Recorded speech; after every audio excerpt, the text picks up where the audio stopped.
Nada, pues nada, lo primero, buenos días. Agradecer al ISPA pues, la organización de estos seminarios. Y bueno, yo soy la responsable del grupo de respiratorio del ISPA, junto con el doctor Ramón Fernández Álvarez, que es el otro corresponsable del grupo de respiratorio. Bueno, yo voy a cambiar totalmente de tercio porque, bueno, es algo muy clínico, ¿no? Pero bueno, yo lo había titulado como la genética como punto de partida, el impacto real de los moduladores de la proteína CFTR.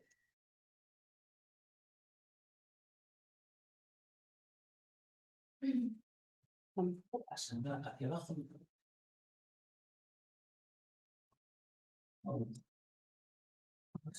Sí.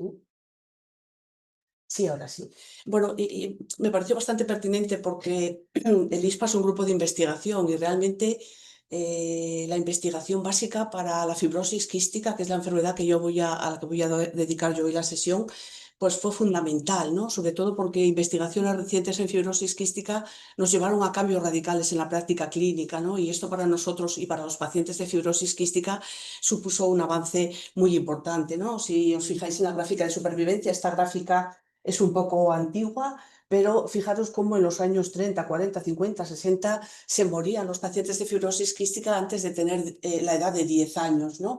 Y si nos vamos a la derecha, a esta gráfica más reciente, que es del 2000 al 2024, pues fijaros cómo se fue incrementando la supervivencia, de manera que se estima en la actualidad que los pacientes con fibrosis quística podrán llegar a tener una edad de 65 años y estudios más recientes nos dicen que pueden llegar a tener una supervivencia similar a las personas que no tenemos fibrosis quística, ¿no? Habíamos avanzado bastante porque se atendía a los pacientes en unidades multidisciplinares que incluían el pediatra, el neumólogo, el endocrino, el digestólogo, el psiquiatra, la enfermería. Y esto hacía que pudiéramos individualizar un poco más el tratamiento, ¿no? Después el conocimiento más profundo de la enfermedad, que empezamos a manejarla de forma más agresiva desde el principio, que avanzamos mucho en la investigación, que el trasplante pulmonar también mejoró y esto nos permitió también más supervivencia. Pero realmente el mayor progreso, y es de lo que yo pretendía hablar hoy, es del tratamiento de los nuevos moduladores de la proteína CFTR, ¿no? Esta investigación fue muy importante para los pacientes y para nosotros si atendemos a estos pacientes. De esta manera, hace años era anecdótico casi ver un neumólogo en una reunión de fibrosis quística, ¿no? Porque la mayor parte de la población era pediátrica porque se morían. Y sin embargo, ahora al revés, en los congresos, en las sesiones de fibrosis quística hay muchos más neumólogos que pediatras, porque en las unidades, incluida la nuestra, pues casi que el 70 o el 65% son pacientes adultos y el 35% pacientes de edad pediátrica, ¿no? Merece la pena hablar dos cosas de la historia. La fibrosis quística se conoce ya desde el siglo XV y en este libro, que es donde hay la primera descripción, hablan un poco de magia, ¿no? Dicen, pobre del niño que al besarle en la frente tenga un sabor salado, porque significa que está embrujado y va a morir, ¿no? Esta era un poco lo que se pensaba en el siglo XV, se pensaba que era brujería, ¿no? Sin embargo, ya a inicios del siglo XX, este pediatra que se llama Guido Fanconi y Dorothy Andersen, que es una patóloga, pues ya en autopsias y en pacientes pediátricos describieron lo que es la actualidad de la fibrosis quística, ¿no? Después, en el año 1948, hubo una ola de calor y este señor, que se llama Paul de Santa-Agnès, vio que muchos de estos niños tenían una deshidratación hipoclorémica y de aquí parte el test del sudor. Todo esto se fue mejorando y tenemos el test del sudor que sigue siendo la prueba estándar para poder hacer el diagnóstico, ¿no? Pero realmente el hito más importante fue en el año 1989, hace 4 días, aunque algunos de vosotros no hubierais nacido, pero para mí hace 4 días, ¿no? Fue cuando estos tres científicos, Riordan, Romens y Keren, en 3 artículos en la revista Science, comunicaron la identificación del gen de la fibrosis quística, ¿no?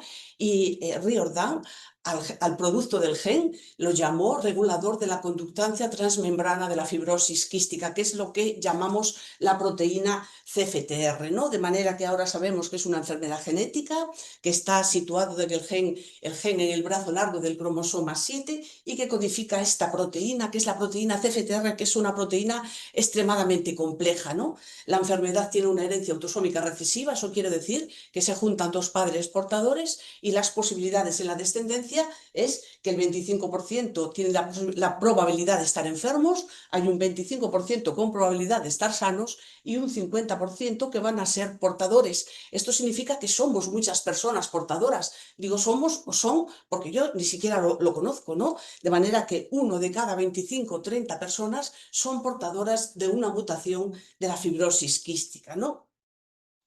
Esta sería la proteína. El gen codifica esta proteína. Es una proteína con un aspecto muy guapo, tiene un agujero en el medio, que es un canal, tiene un poro, y a través de este canal fluyen los iones. Esta proteína está situada en todas las células epiteliales del organismo. Está en la membrana apical y permite que continuamente esté pasando desde el interior de la célula hasta el exterior, va saliendo cloro, va saliendo sodio, va saliendo bicarbonato y llega agua. Y eso permite que las secreciones sean muy fluidas. Esto es un vídeo que no funciona, pero bueno, aquí lo que se veía era continuamente cómo iban fluyendo los iones desde el interior de la célula hasta el exterior. Y este, que es otro vídeo que no funciona, pues aquí se veía cómo esas secreciones que son fluidas, pues son fáciles de mover por el epitelio, por los cilios, de manera que son capaces, en el caso del aparato respiratorio, de mover las secreciones hacia la tráquea y que podamos expectorarlas, ¿no?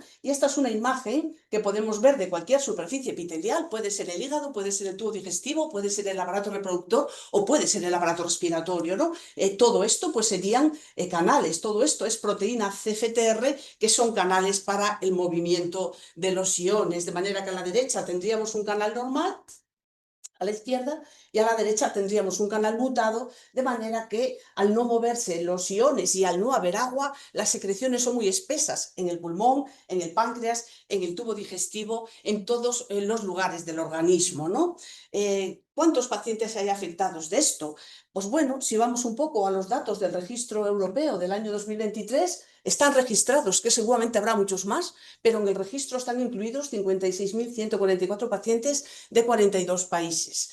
Cosa importante es que el 80% de estos pacientes tienen al menos una copia de la mutación delta F508, y esto es muy importante con vista al tratamiento con moduladores que yo voy a comentar. A la derecha tenéis la pirámide un poco de los pacientes con fibrosis quística, pero fijaros cómo empieza la mortalidad pues a edades muy tempranas, ¿no? Como os digo, el aparato respiratorio es el responsable del mal pronóstico de estos pacientes, y en los datos del 2023 la causa respiratoria de la muerte pues fue la mitad de los pacientes se murieron de problema respiratorio y un 12,4% se murieron por complicaciones del trasplante pulmonar. Bueno, hablar de fibrosis quística no es hablar de algo homogéneo, sino que hay muchas mutaciones que ocasionan la enfermedad. En esta primera parte estamos viendo una célula normal que tiene su proteína bien colocada, ¿no? Pero vamos a ver, hay 7 clases de mutaciones. La primera sería la mutación de clase 1. Y aquí tenemos un problema gordo, porque los moduladores que yo comentaré lo que hacen es modular la proteína. Pero en el caso de las mutaciones de clase 1 no hay proteína, por lo tanto no tenemos nada que potenciar, no tenemos nada que corregir. Y estos son pacientes que siguen siendo muy graves, tenemos algunos en la consulta y para los que ahora mismo no tenemos solución.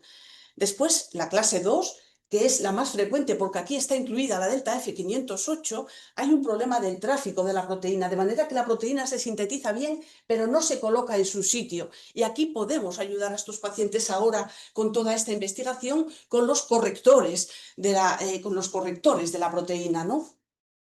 Después tendríamos las clases 3 y 4, en los que la proteína está bien colocada pero no funciona bien. Y aquí también podemos actuar con moduladores, con potenciadores, con correctores. Después estarían las clases 5 y 6, en las que la proteína está bien colocada, pero en el caso de la 5 es poca proteína, pero sí que puede ser funcionante. Y en el caso de las 6, que también es difícil para tratar, lo que pasa es que la proteína se muere muy pronto, se degrada muy pronto, de manera que no funciona, ¿no? Y ya por último tendríamos una clase que se describió recientemente, que sería la tipo 7, en la que no hay RNA mensajero. Y como no hay RNA mensajero, pues no hay proteína. De manera que tanto la 1 como la 7 nos siguen causando enfermos graves para los que no tenemos solución. Y en el medio tendríamos la clase 2, donde está incluida la delta F508, que realmente es la que portan la mayor parte de los pacientes y para la que tenemos tratamiento, ¿no? Y en esta mutación lo que ocurre es que se pierde el aminoácido fenilalanina en la posición 508, ¿no? Y esta es la mutación más frecuente. ¿Qué tienen estos pacientes clínicamente? Pues tienen problemas respiratorios, digestivos, óseos, problemas de fertilidad, problemas en las glándulas sudoríparas y también problemas de psicomorbilidad, ¿no? Pero sobre todo el problema respiratorio, aparte de que yo sea de respiratorio, es el que marca el pronóstico, ¿no? Es el que marca la gravedad de la enfermedad. La mutación genética hace que la proteína esté disfuncionante, no hay un buen transporte iónico, no hay agua moviéndose, de manera que las secreciones se hacen muy espesas, obstruyen los bronquios. Al obstruirse los bronquios, esos bronquios se infectan. Al infectarse, vienen los neutrófilos, empiezan a liberar marcadores inflamatorios, inflaman los bronquios y se acaba produciendo el daño estructural. Los pulmones se rompen, los pulmones se estropean, los bronquios se dilatan, se producen las bronquiectasias y ya la insuficiencia respiratoria y lleva al paciente a la muerte, ¿no? De manera que en el aparato respiratorio, fijaros estos agujeros que estáis viendo aquí, son grandes bronquiectasias quísticas llenas de moco y una alteración que se produce también de forma frecuente e importante en los pacientes con fibrosis quística son las alteraciones de las vías aéreas superiores, sobre todo de los senos, ¿no? Desde el punto de vista digestivo también tienen cosas graves, pero se pueden paliar un poco mejor. Desde el punto de vista exocrino, ¿qué pasa? Que al ser las secreciones pancreáticas tan espesas, los enzimas pancreáticos no salen al tubo digestivo.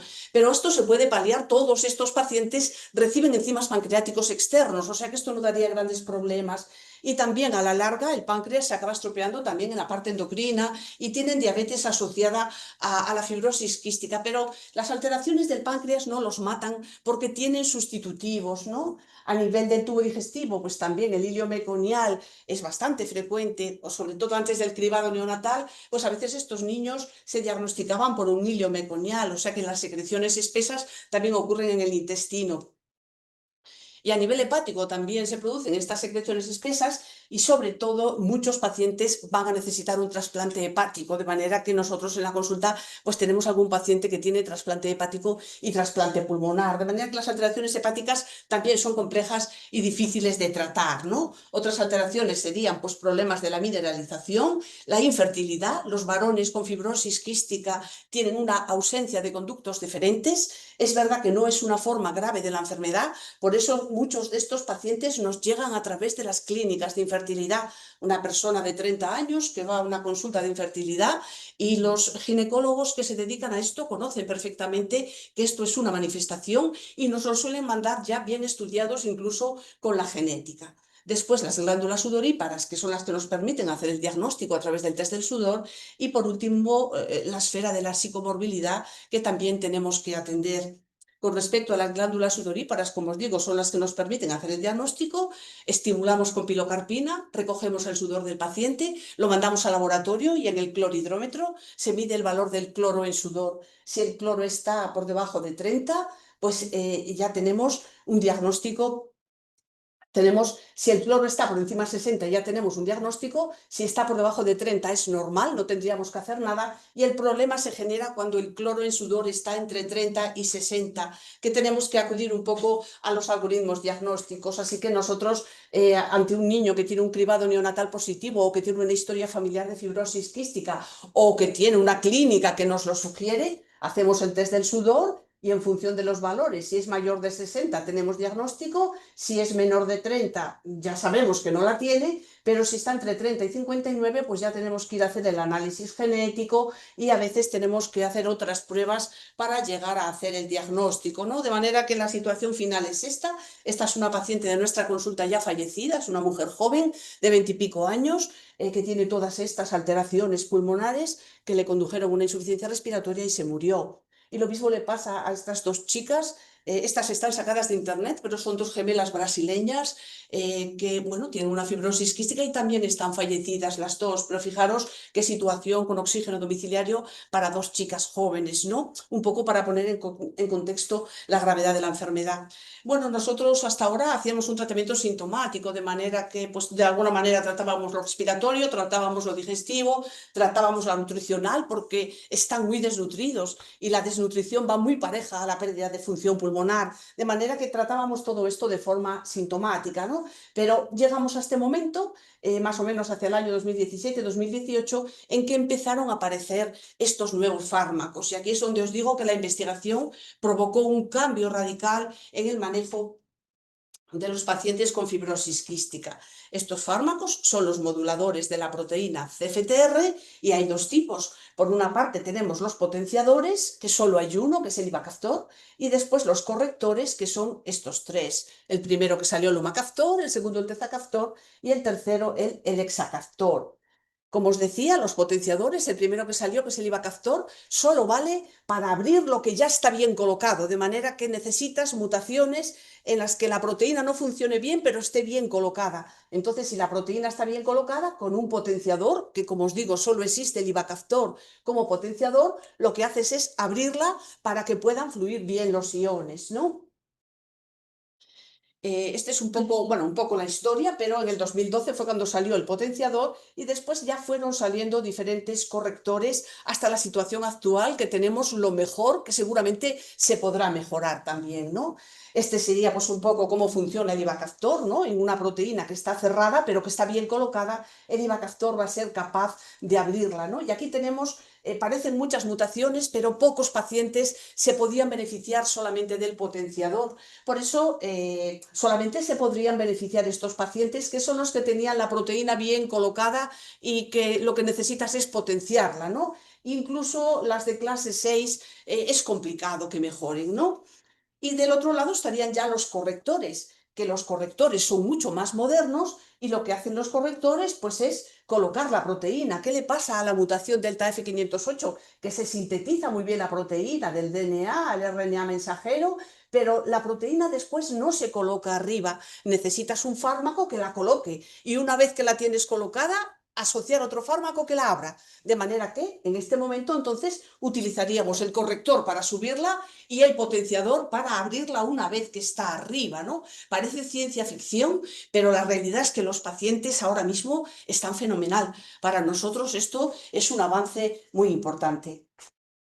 Como os decía, pues esta mutación sería realmente la que se va a beneficiar de los correctores. Y aquí veis todas las mutaciones que se beneficiarían de los correctores. Pongo el hexacaftor porque es el último y es el que añadió una mejoría más importante. Aquí hay muchas mutaciones, pero hay muchos pacientes, ¿no? Porque estaría la delta F508 que engloba la mayor parte de los pacientes. Y fijaros, según el registro europeo del 2024, pues el 76% de aquellos pacientes que yo os había dicho antes, pues fijaros que casi el 80% se están beneficiando de esta triple terapia con el corrector y con el potenciador, ¿no? Estos son los estudios, ensayos clínicos que salieron cuando empezó a hablarse de este tipo de fármacos, ¿no? Y con estos fármacos, pues fijaros cómo así de media el BENS, lo que es la función pulmonar, del 2019 al 24, o sea, en 5 años, mejoró del 65 al 85%.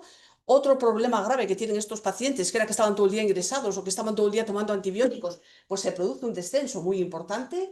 La supervivencia ya la mostré previamente, pero lo que es alucinante para nosotros es el descenso de los trasplantes pulmonares. Realmente esto es alucinante y es un problema para los centros de trasplante porque sus supervivencias buenas muchas las tenían a costa de nosotros, ¿no? A costa de las fibrosis quísticas y realmente pues hay un descenso drástico de los trasplantes pulmonares, ¿no? Aquí os pongo una salida del pipeline de la Cystic Fibrosis Foundation y fijaros que nosotros todavía en España estamos aquí, pero los americanos ya tienen la siguiente triple terapia que es el vanzacaftor, tezacaftor y deutivacaftor. Los americanos ya la tienen, nosotros esperemos que, bueno, pues que la administración lo acepte en un periodo no muy lejano, ¿no? De manera que, bueno, aquí vamos subiendo, subiendo, subiendo la montaña Ahora mismo estamos aquí con la triple terapia, estamos súper satisfechos porque tenemos muchos pacientes que están bien, pero tenemos aquella clase 1 y aquella clase 7 que son personas jóvenes, graves,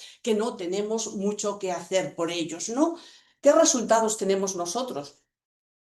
Estos son resultados de nuestra unidad. Pues fijaros que el test del sudor, fisiopatológicamente está claro que los mejoramos, porque iniciamos con unos valores medios del test del sudor de 93, bajamos a 36 a los 6 meses, 39 a los 12 meses. No está por debajo de 30, que es lo ideal que estamos buscando, que este paciente tenga por debajo de 30, pero bueno, se acerca mucho, ¿no? Son diferencias muy significativas. Si vamos a la función pulmonar, pues fijaros que el FEV1, ¿no? Uno de los parámetros que nosotros medimos, pues sube de una media de 63 a 77. Claro, una media de 63, para nosotros a lo mejor 63 no es que sea poco, pero es que ya en 63 hay pacientes con 90 y pacientes con 30. O sea que realmente es una media, ¿no? Fijaros cómo hay una diferencia significativa y lo mismo nos pasa con el atrapamiento aéreo, ¿no? El atrapamiento aéreo es al contrario. Es bueno que los pacientes no tengan atrapamiento aéreo porque esto se relaciona con la capacidad de hacer ejercicio y en estos pacientes es fundamental el ejercicio físico. Por lo tanto, pues fijaros cómo también hay un descenso significativo del atrapamiento aéreo. Con respecto a las exacerbaciones que yo os comentaba, que estaban ingresados todo el día o que estaban todo el día con antibióticos, pues hay un descenso importante de las exacerbaciones. Pero sobre todo, fijaros en la parte de abajo, ¿no? Los ciclos de antibióticos orales que recibieron disminuyeron de forma significativa, los antibióticos intravenosos también, pero fijaros los ingresos, ¿no? Los residentes de los últimos años no conocen a los pacientes de fibrosis quística, cuando antes había algunos que estaban todo el día ingresados y sin embargo ahora no los conocen porque no ingresa ninguno, es anecdótico que ingrese un paciente de este tipo, ¿no? Lo mismo pasa con la nutrición. Realmente hay una mejoría importante del índice de masa corporal. Esto genera ciertos problemas porque ahora tenemos algunos pacientes que se han hecho obesos. De manera que fijaros que antes con sobrepeso solo teníamos el 7,4 y ahora casi una cuarta parte de los pacientes están gorditos, con lo que tenemos que estar dándoles guerra para que hagan ejercicio y para que pierdan peso, ¿no? Y al revés, en la parte de abajo, fijaros cómo la desnutrición, lo que es un índice de masa corporal por debajo de 18,5, pues teníamos un 9,3% y a raíz del tratamiento bajó al 2%, ¿no? Así que hay un descenso importante, hay un aumento importante del índice de masa corporal y además mejoran más los pacientes que estaban peor. De manera que el aumento del índice de masa corporal fue todavía mejor en los que tenían peor función pulmonar, en los que tenían más exacerbaciones y en los que en el momento del inicio tenían un índice de masa corporal más bajo. Nosotros también hicimos un pequeño estudio sobre marcadores inflamatorios. Esta enfermedad provoca mucha inflamación local y también algo de inflamación sistémica, ¿no? Y lo que hicimos fue pues, hacer una serie de marcadores basales a los 6 y a los 12 meses, ¿no? Y fijaros que todos los marcadores inflamatorios que analizamos nos salieron significativos el descenso, ¿no? Radiológicamente, ¿qué vimos? Pues vimos una mejoría muy importante. Tanta es la mejoría que, bueno, nos planteábamos incluso la duda que nosotros siempre consideramos que las bronquiectasias era una cosa irreversible y ahora se plantea que, bueno, que en algunos pacientes pues sí que puede haber cierto grado de reversibilidad, ¿no? Por lo tanto, bueno, los resultados en la vida real, realmente lo que logramos es mejorar la calidad de vida de los pacientes, ¿no? Pero bueno, estamos aquí estancados y seguimos con la clase 1 y la clase 7 que tenemos poco que hacer por estos pacientes. ¿Y qué tratamientos nuevos hay? Pues todo, ya estoy acabando, lo que queda ya es todo investigación, pero algunos son investigaciones que van a salir pronto como tratamiento para poder ponerlo. Lo primero es tratamiento con RNA mensajero. Lo que se está ensayando es con RNA mensajero inhalado. Se trata de inhalaciones de RNA mensajero, ¿no? El tratamiento sería eficaz para todas las mutaciones de fibrosis quística. Lo que hace es darle una copia de RNA mensajero nuevo a las células para que fabriquen una proteína buena. Lo que pasa que, claro, como no estamos modificando el ADN, solo es RNA mensajero, pues hay que hacer inhalaciones repetidas, de manera que estos pacientes tendrían que hacer el tratamiento inhalado cada cierto tiempo. La terapia génica, pues también está en camino, ¿no? De manera que se llama también transferencia génica y es otro enfoque que podría de alguna manera mejorar a estos pacientes. También serviría para todos los pacientes, porque aquí sí que se conseguiría una copia de ADN, ¿no? Y realmente con esta copia de ADN, pues los pacientes crearían un ARN mensajero y una proteína normal. Y en la terapia génica está la integradora y la no integradora. En la no integradora no se incluye de forma permanente, por lo tanto que tendrían que seguir haciendo tratamientos periódicos, mientras que la integradora pues ya sería una alteración del DNA y ya no haría falta hacerlo de forma periódica. Actualmente, tanto esta terapia génica como el ARN mensajero se está desarrollando en tratamientos inhalados, solo servirían para el pulmón. Después nos quedaría la terapia con oligonucleótidos antisentido, que si os digo la verdad no tengo ni idea, ¿no? Me lo miré un poco para prepararlo para esto. Sí que vi que ya se utiliza para tratar la atrofia muscular espinal, para algunas formas de distrofia muscular y para otras enfermedades genéticas. De manera que, bueno, ahora hay un ensayo clínico en fase 2 para utilizarlo en una mutación muy concreta de fibrosis quística, pero es algo que ya se está utilizando en otras enfermedades genéticas y aunque en fibrosis quística no está nada desarrollado, pues sí que es posible que en el futuro también podamos tener esto, ¿no? Y ya finalmente pues tendríamos la edición génica, que es un poco diferente que lo que es la terapia génica, pero realmente en fibrosis quística está en unas fases muy tempranas y por otra parte modificar el ADN parece que tiene ciertas reticencias, ¿no? Sobre todo porque puede implicar riesgos y desafíos particulares, ¿no? Pero bueno, seguramente esto será el futuro. Y es verdad que si hace 5 años nos hubieran dicho que íbamos a tener a los pacientes también, no nos lo hubiéramos creído. Así que seguramente yo intuyo que todo esto acabará viniendo próximamente. Y nada más, estos serían algunos estudios que vi que, bueno, que se van publicando pilotos sobre utilización de estos oligonucleótidos y sobre utilización de RNA mensajero. O sea que no es broma, ¿no? No es un farol que se tire la gente, sino que parece que ya se está estudiando todas estas cosas. Esta también es una salida del pipeline de la Cystic Fibrosis Foundation, en la que veis todo lo que hay en investigación. Es una página interesante para consultar. Y ya para acabar, pues hemos avanzado mucho, pero la investigación continúa y seguramente nos acercará a un futuro mucho más esperanzador. Nada más, gracias.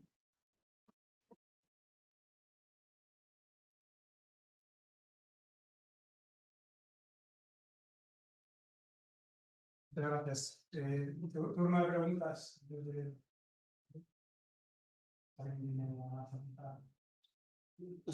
No rompió el hielo primero.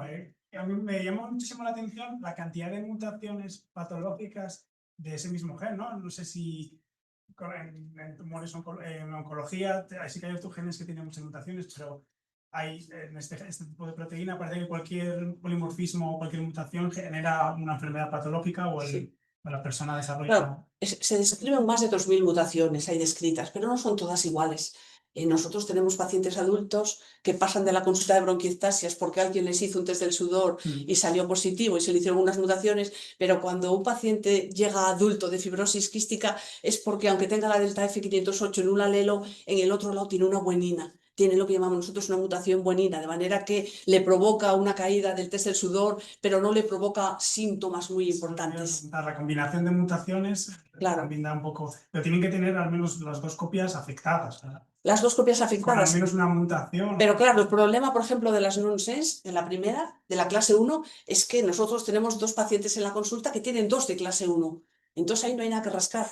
Cosa distinta es que tengas una de clase 1 y la delta F508, porque entonces sí, nosotros estos tratamientos lo ponemos para la homocigosis, o sea, para la delta F508 homocigosis, pero también para la heterocigosis, siempre que una de las mutaciones sea la delta F508. Y ahora ya no lo puse, pero hay un listado grande de mutaciones nuevas que también se benefician de estos fármacos. Tiene muy delicada, ¿no? Como cualquier mutación afecta a la función. Sí. En relación a esto, como decías que no había pacientes que llegaban a consulta a raíz de que iban a clínicas de utilidad y se lo veían ahí. ¿Puede haber pacientes que no sean sintomáticos? Claro, por ejemplo, estos que llegan de... Claro, es que depende de la cantidad de proteína. Con que haya más de un 10% de CFTR en el cuerpo, ya no tenemos síntomas. Por ejemplo, los portadores andan por el 40-50% y esos no los detectamos porque no tienen síntomas, de manera que con que haya más de un 10% no hay síntomas. Después, los que tienen la ausencia de conductos deferentes solo tienen entre un 5 y un 10%. Entonces, ¿qué pasa? Que no tienen síntomas. Lo único que cuando quieren tener hijos no pueden, van a la clínica de infertilidad y se descubren. Pero claro, tienen que ser... las mutaciones, esto son como las bofetadas, las hay muy malas y las hay muy buenas. Entonces puedes tener dos bueninas. Claro, puedes tener dos mutaciones buenas. Entonces tienes dos mutaciones buenas y esto hace que el test del sudor se altere, pero tú clínicamente no estás mal. Y muchos de estos pacientes vienen porque van a la consulta de respiratorio normal y a alguien se le enciende la bombilla, pues porque yo qué sé, porque tiene infecciones de repetición o porque tiene una broncorrea o lo que sea, y se mandan a hacer el test del sudor y muchas veces los detectamos, pero con pocos síntomas.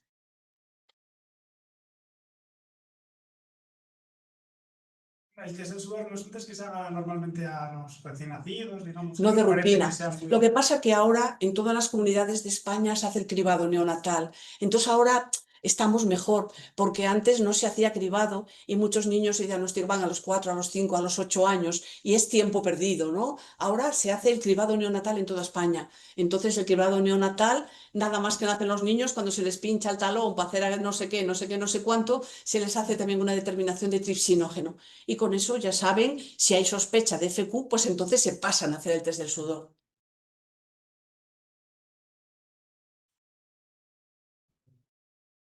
Queda una frase muy bonita para animar a la investigación. Bueno, es un foro que está bien, ¿no? Para animar a toda esta gente joven, ¿no?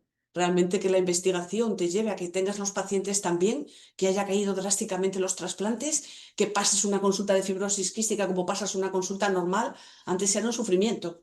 O sea, antes era un sufrimiento para nosotros y un sufrimiento por ver a los pacientes así. Y seguro que estos trasplantes de pulmón pues, se pueden utilizar para otras patologías. Claro, Que se mantengan esos claro, claro, claro. Son pulmones que pueden servir para otra cosa. Pues si tenemos más preguntas, siempre podemos continuar charlando fuera. Vale, muchas gracias.